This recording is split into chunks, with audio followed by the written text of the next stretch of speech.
Today, the G20 is not just a finance and economic stock shop. It has transitioned from a crisis management forum to a platform for addressing broader global challenges. The G20's agenda has expanded. It now includes issues like climate change, sustainable development, even global health on the back of the COVID pandemic. This evolution reflects a recognition that economic stability cannot be isolated from more long-term sustainable development, whether it is in power equations or also simply in the overall survivability of the current global order. Now, this current global order has been in existence since the end of the Cold War. That's the early 1990s. But that current world order is being increasingly threatened by an emerging new world order which is fraught with tensions. The rise of China and Russia as major global players has introduced a new set of dynamics. On the one side, there is a shift in power dynamics with Russia and China challenging the dominance of Western economies. On the other side, the West is seeking to maintain its influence and uphold its values on the global stage. Now, the G20 is the ideal platform for these diverse powers to engage in dialogue, negotiation, and hopefully some cooperation. But the world is far from an ideal place. The Russia-Ukraine conflict has exposed deep-rooted fault lines within the G20. The differing stands taken by member states on this issue highlight the challenges of finding common ground when faced with conflicting interests.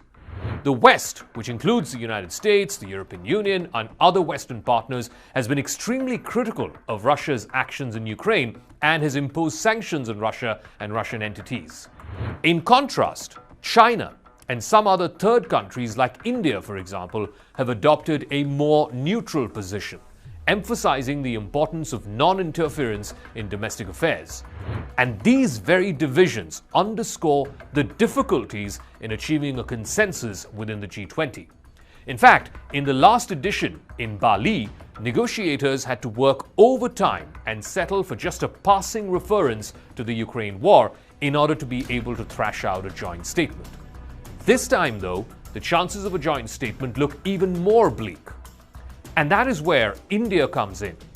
India's participation in the G20 reflects its commitment to global cooperation and its own unique philosophy of Vasudhaiva Kudumbakam, which translates to the world is one family. Rooted in ancient Indian wisdom, this philosophy shapes India's foreign policy by emphasizing inclusivity, mutual respect, and shared well-being. India's presence in the G20 and the fact that it's the host this year is a testament to its belief in fostering global harmony and addressing collective challenges. Now, while India's approach aligns with peace mediation, trying to broker an end to the Russia-Ukraine conflict is a complex endeavor. India's historic neutrality and respect for sovereignty might position it as a potential mediator, but the intricate geopolitics involved therein demands cautious navigation. India's diplomatic finesse could play a role in facilitating dialogue, but ultimately, the resolution of this conflict depends entirely on the willingness of the conflicting parties. So the leaders of both Russia and China, Vladimir Putin and Xi Jinping, will skip this year's G20 summit, even though it is hosted by a non-Western power. Unambiguous signal that the world has been split into two camps, and even a third neutral country like India is being forced to choose sides. For India, these woes are also hitting much closer home, because for the last 3 years, India has been beset in border tensions with China along what both sides call the line of actual control. China, back in 2020, tried to unilaterally change the status quo by forcibly occupying territories which were up until then under dispute. It led to a flare-up in the icy heights of the Himalayas, which led to the death of 20 Indian soldiers. China, too, lost a number of its soldiers, but China has never officially acknowledged its dead. The estimates vary from 4 to 50. There have been multiple rounds of military, diplomatic, and political meetings, but the issue has still not been resolved. The G20's ability to navigate these fault lines and maintain its relevance depends on its capacity to facilitate dialogue amongst its various members. Now, while differing viewpoints are inevitable, the G20's role as perhaps the only forum for frank discussions at the highest level can perhaps lead to greater understanding and potentially also some solutions.